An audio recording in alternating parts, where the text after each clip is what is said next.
심화하는 농촌 인력난으로 농업 현장에서 일하는 외국인 근로자 수가 갈수록 늘고 있습니다.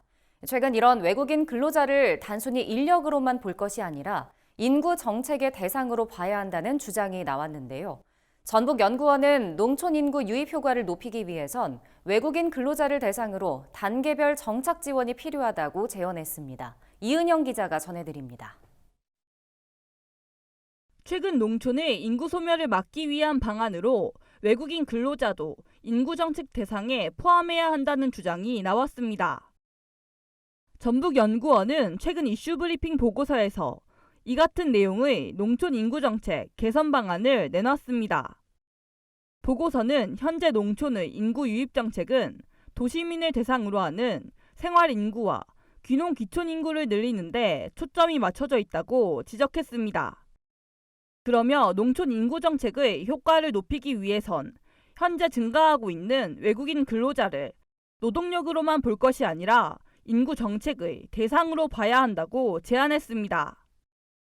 실제로 농가의 외국인 근로자에 대한 수요가 증가하면서 정부는 올해 외국인 인력 6만 1천여 명을 영농 현장에 투입한다고 밝혔습니다.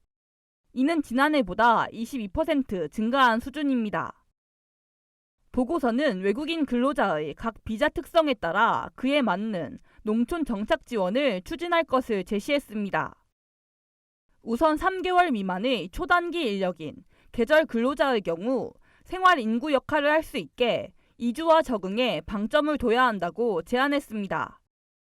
이를 위해 한국어 교육과 농업기술 교육 지원을 강화해야 한다고 강조했습니다. 비교적 긴 기간 일할 수 있는 고용허가 근로자에겐 이주 적응에 더해 정착 통합 단계까지 추진할 것을 제시했습니다. 통합 단계에선 영주권 취득까지 지원하는 것을 목표로 합니다. 보고서는 이를 위해 외국인 근로자가 숙련 기능 인력 비자를 얻는 걸 지원해야 한다고 강조했습니다.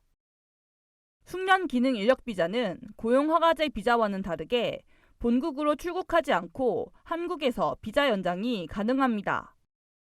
아울러 배우자와 미성년 자녀를 초청할 수 있어 외국인이 국내에 장기 체류하기 위한 첫 단계로 인식되곤 합니다. 최근 정부도 지역 소멸 문제 해결을 위해 외국인 근로자의 지역 정착을 장려한다는 방침입니다. 정부는 7일 열린 경제관계장관 회의에서 지방 장기 근무를 전제로 하면 숙련 인력 비자 전환에 필요한 요건을 완화하는 방안 등을 추진하겠다고 밝혔습니다. MBS 이은영입니다.